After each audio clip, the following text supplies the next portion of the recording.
Jim, thanks so much for joining us. And when you talk about the workplace, I'm assuming that you all would recommend that politics is something that people don't talk about in the workplace. I mean, unless you have to talk about politics in the workplace. You're working on Capitol Hill, for example, or maybe you actually work for a lawmaker, then of course you're going to be talking about politics. But generally speaking, if you're working for a large company, you probably should avoid that when you're talking with a coworker.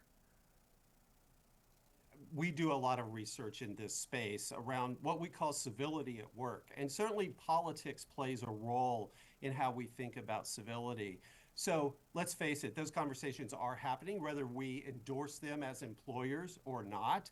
And so what we like to think that we can best do to help employers is to realize to set the ground rules, to help people understand that civil discourse is a requirement in the workplace. And that civil discourse includes communication and discussions, of course, about politics, and particularly in this year in which we find ourselves.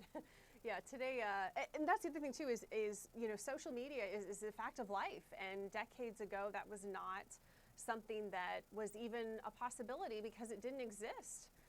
But that is the reality. And not only, are people talking with coworkers, but they're also posting things online that maybe a coworker might see too. They are, Ellen, and they're actually sharing their perspective, whether they realize it or not, in a lot of those interactions.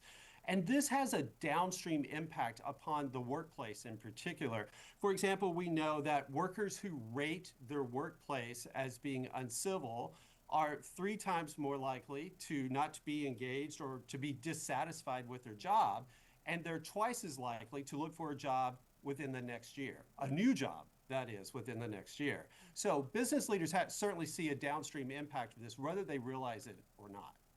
And that's the thing, I mean, in today's society, I mean, unemployment is low. And so, if you're a company, you want to retain good employees and you don't want someone looking for another job. Is that correct?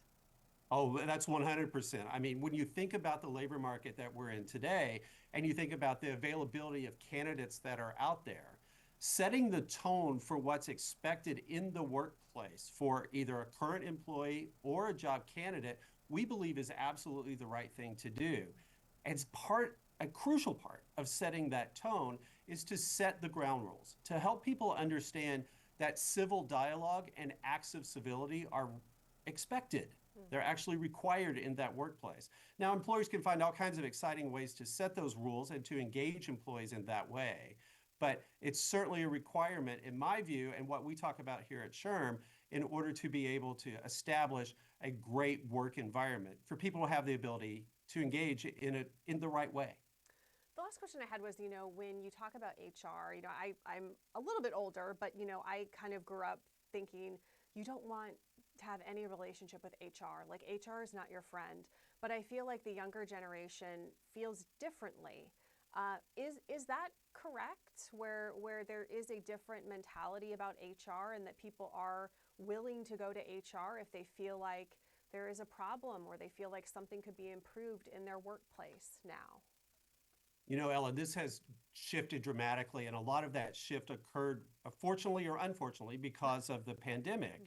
And what we really found is that the role of human resources in organizations shifted and evolved over that time period dramatically.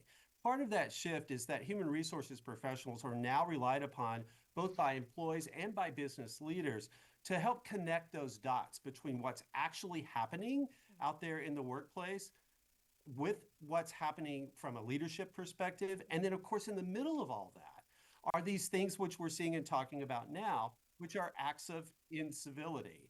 As a matter of fact, 80% of US workers have told us that they have experienced or witnessed acts of incivility in the workplace just because of their political opinions or political views. So it's time to pay attention to this for sure. Yeah, I know. And that's the thing. It's like, I mean, you just want people to come together, whether, all everywhere in America and certainly in the workplace, but I don't know that that is going to happen. But yes, if you have the research, clearly it is a problem. It is. SHRM does offer some resources to help folks. We have a 5-step guide to civil conversations, and we also have other tools on our website, shrm.org. All people can go there and check it out and see if any of that helps them out in the particular problem they're trying to solve. Okay. Jim, thanks so much. I really appreciate your insight today. Thank you.